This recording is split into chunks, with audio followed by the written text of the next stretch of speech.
بسم الله الرحمن الرحيم. الحمد لله والصلاة والسلام على رسول الله وعلى آله وصحبه ومن والاه. إذا نواصل معكم مع سلسلة تمارين في الإلكتروتكني. اليوم إن شاء الله مع التمرين العاشر من المحور الأول اللي هو لسيركوي مونوفازي. الآن بدينا شيئا فشيئا ندخل في تمارين عندها علاقة مع تطبيقات الإلكتروتكنيك في الواقع الصناعي. اليوم عندي une installation électrique monophasée, لأننا في circuit monophasé, alimentée par une tension par un réseau monophasé في الحقيقة 230 اللي هي la valeur efficace تاع la tension, 50 Hz هي la fréquence. واش فيها l'installation دي؟ comporte une ampoule فيها 75 واط، معناها فيها une lampe تاع 75 واط، فيها radiateur électrique. Il consomme une puissance de 1,875 kW. On fait un moteur électrique absorbant une puissance de 1,5 kW avec un facteur de puissance de 0,8. Ces différents appareils fonctionnent simultanément. معناه كلهم يشتغلوا في نفس الوقت. معناه الضوء شاعل، الرادياتور شاعل، والموتور شاعل. Quelles sont les puissances actives et réactives consommées par l'installation؟ الآن نحاولوا نربطوا بالشيء النظري اللي شفناه والتطبيق اللي رانا نشوفوه اليوم. تبعوني إخواني الكرام. نتوما كل واش قريناكم دائما كنا نقروكم ريزيستانس، اندكتونس، كوندنساتور. هذا واش كنا نقروكم. ريزيستانس، بوبين، كوندنساتور. لكن هذه عندها إسقاطات في الواقع. هي تمثل حاجة، تمثل اللومب، تمثل الماشين، تمثل باتري، تمثل لا ريزيستانس. مثلا هذا لا لومب سي اون ريزيستانس، هذا لو رادياتور سي اون ريزيستانس، لو موتور هو سي ان سيركوي ار ال. علاش؟ عجل عندي دي بوبيناج في موتور الكتريك، عندي دي بوبيناج كلكم تعرفوها. لو بوبيناج هذا واش فيه؟ فيه لا بوبين في حد ذاتها دونك ال، وكاين لا ريزيستونس تاع الخيط. الفيل هذاك عنده مقاومه ما تهملهاش. اذا لو موتور الكتريك في حد ذاته يمثل ان سيركوي ار ال. دونك هذه سي اون امبيدونس اندكتيف. اذا هذا السيركوي قادر ردوا هنايا باللي عندي ريزيستونس، دو ريزيستونس اون باراليل اللي هما لا لومب والرادياتور، وعندي كذلك معه اون امبيدونس زد. هذا كل ما في الامر. دونك السيركوي تاعنا يقدر يولي هكذا، عندي اون ريزيستونس تاع لا لومب، اون ريزيستونس تاع الرادياتور، وعندي اون امبيدونس زد اندكتيف. عجل كاين ار ال دونك اندكتيف. هذا هو السيركوي تاعي. دونك تروح تحلو كيما كنا نحلو التمارين اللي من قبل. هذا علاش راني ندير هكذا، باش نربط لك بالتمارين اللي شفناها من قبل. قد تظهر لك خياليه لكنها في الحقيقة تمثل شيء من الواقع، برك ما كناش نصرحوا به، لأنه في المقدمة كنا نتين تفهم كيفاش تحسب انرجي، عفوا نخلط فيبراسيون الكتروتكنيك يعني نقراو في نفس الوقت. كيفاش تحسب لا بيسونس اكتيف، كيفاش تحسب لا بيسونس رياكتيف، كيفاش تحسب لو فاكتور دو بيسونس. لما تعلمت هذه الأمور نروحوا الآن تطبيقات في أمور يعني تطبيقية تشبه ما يوجد في الواقع.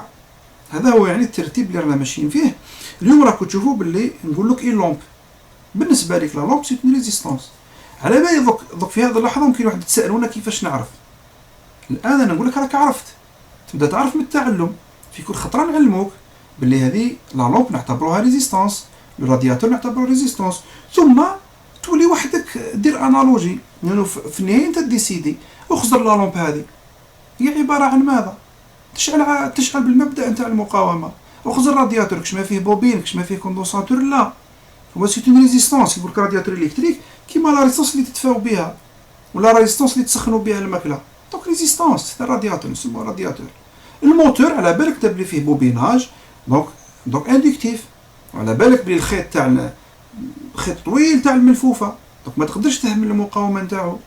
اذا سي سيركوي ار ال، وهكذا سي اون امبيدونس زد ال اندكتيف.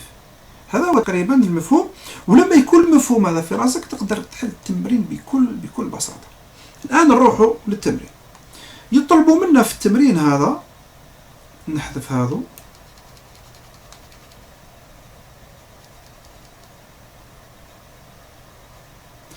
في التمرين هذا شو يطلبوا منا إخواني الكرام؟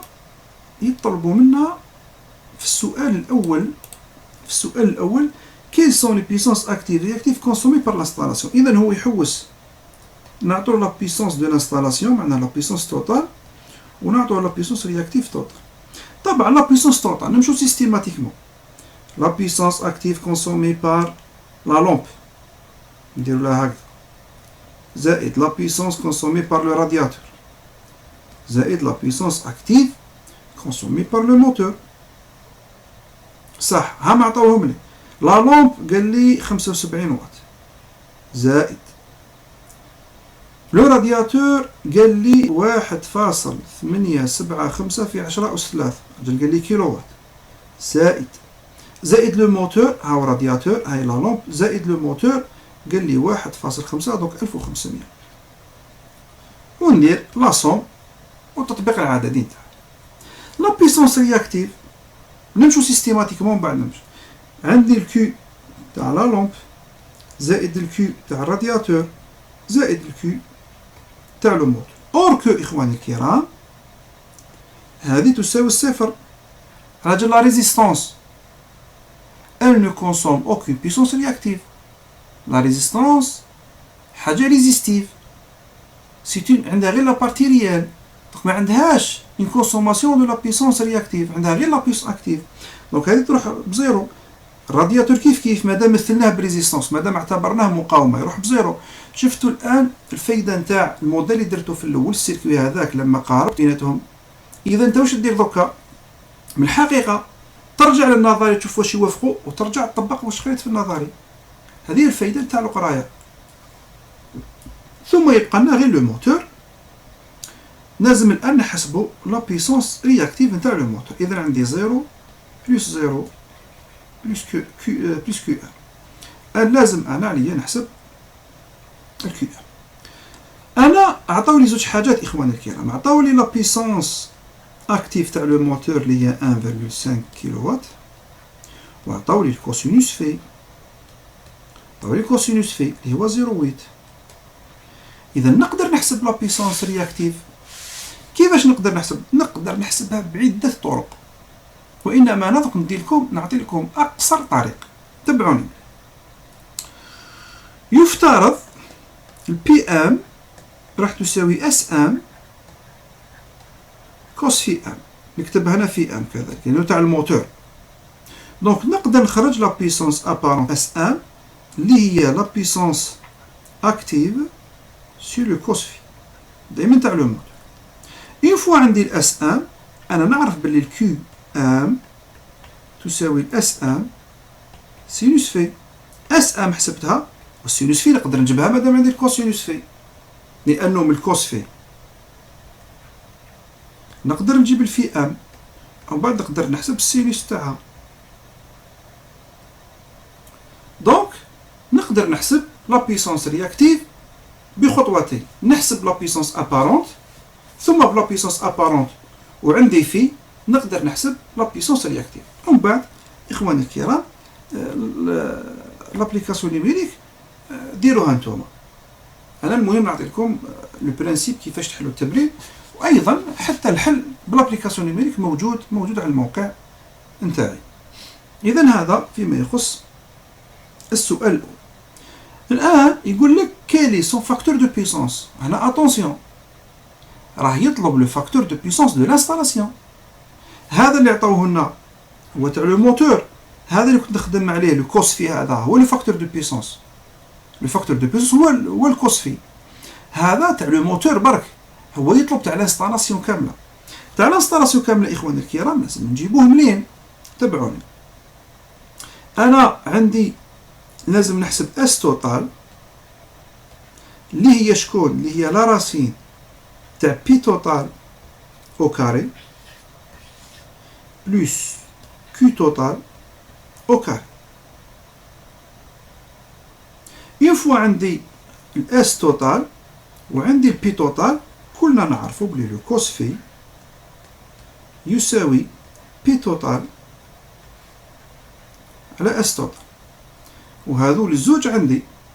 اذا باش تحسب لو فاكتور دو بيسونس تروح تحسب اس توتال، واتونسيون هذه اس تاع لو موتور، هذه اس ام تاع لو موتور برك، ما تقولش حسبناها من قبل، لا من قبل حسبناها تاع لو موتور، دونك رانا نحسبو تاع لانستالاسيون اللي فيها لا لومب والرادياتور والموتور. دوكا حسبنا اس توتال بالبي توتال والكي توتال اللي حسبناهم من قبل، ومن بعد نحسب ديريكتومون لو كوس في توتال اللي هو يساوي بي توتال سور اس توتال. تقدر تقول لي منين جبتها، انا عاود نذكرك هنا نفس القانون، كوس في يساوي بي سور اس، صح. اذا وهكذا نكونوا جاوبنا على السؤال الثاني. الان يقول لك كيل الانتنسيتي افيكاس دو كورون دون لو كابل دو لا لين. هنا اخواني الكرام سؤال مهم جدا. انا علاش نحوس نعرف لو كورون اللي راح يمشي في لا لين؟ كي نعرف لو كورون اللي راح تابسوربيه الانستالاسيون، نعرف نخير لا سيكسيون تاع الفيل نخيرو. كلكم مثلا تسمعوا الكتريسيان كي يهضر في الكتريسيتي تاع الكتريسيتي باتيمون، مثلا ليكليراج يقول لك نديرو بال 1.5، لي بريز يديروهم بال 2.5. علاش؟ لانه لا سيكسيون تاع الفيل اخواني الكرام تلعب على لا ريزيستانس. قد ما تكون لا سيكسيون تاع الفيل كبيره، قد ما الفيل يكون خشين، قد ما لا ريزيستانس تكون اكبر. حتى اذا كان لو كورون ابسوربي بار لانستالاسيون كبير، لازم تدي ان فيل خشين، ما تديش ان فيل رقيق لانه ما يحملش الانتنسيتي هذيك، يسخن بزاف ويذوب القدر ما من البلاستيك اللي يكون من الفوق يذوب، تصار لك تشعل النار. دونك انت لازم تعرف تخير لا سيكسيون تاع الفيل. هنا شنو نحكي لكم هكذا باش نربط لكم الكتروتكنيك والاهميه تاعها حتى في لا كونسيبسيون تاع انستالاسيون الكتريك. واش من الكابل تخير شحال لا سيكسيون تاعو، يجي يقولوا لك لازم تعرف لو كورون توتال ابسوربي بار لانستالاسيون باش تروح تخير لها لو كابل اللي والمها. اذا هذه الفايده تاع السؤال. نروحوا دوك نشوفوا كيفاش نقدروا نحسبوا لانتنسيتي. لانتنسيتي سهله جدا اخواني. انا كان عندي لا بيسونس ابارونت اس توتال، كنت حسبتها بالبي توتال او كاري بلس الكيو توتال او كاري. دونك هذه عندي، وانا على بالي ايضا بلي لا بيسونس ابارونت تساوي هكذا وتساوي لا طونسيون فوا لو كورون. بيان سور توتال اسكو عطاي لا طونسيون توتال في عطاها لي 230 فولت، اسكو عندي اس عندي حسبتها. دونك نقدر نقول بلي لو كورون توتال راح يساوي اس توتال سور لا طونسيون و لابليكاسيون نيميريك ديروها انتم. اذا نشوفوا كيفاش دينا خطوات اسئله مباشره لحقنا وين نعرفوا لو كورون توتال. لو كورون توتال يسمح لك تخير لا سيكسيون تاع الفيل، يسمح لك تخير لا سيكسيون تاع الفيل، يسمح لك تخير لي زونون اللي راح دير فوق لو فيل. اسكو يحمل، اسكو يعني كي تعرف لو كورون اي تعرف ار اي وكاري، تعرف لي بير جول. كي تعرف لي بير جول تعرف الحراره، تعرف كيفاش يعني لي زونون اللي ديرهم من فوق البلاستيك هذاك، دير بلاستيك يحمل تلك الحراره بحيث ما يذوبش، سينو بعد يتماصاو لك زوج خيوط، لانه يعني كاين فيل قدام فيل وكاين عازل بيناتهم. كلها يعني باش نعطي لكم الاهميه نتاع الالكتروتكنيك والاستعمال نتاعها في الواقع. بسم الله. الحمد لله. اذا هذا هو الحل تاع التمرين مع يعني ومضات حول استعمال نتاع الالكتروتكنيك في الواقع. وصلنا الى نهايه هذا الفيديو، الى فيديو اخر وتمرين اخر ان شاء الله. استودعكم الله. السلام عليكم ورحمه الله وبركاته.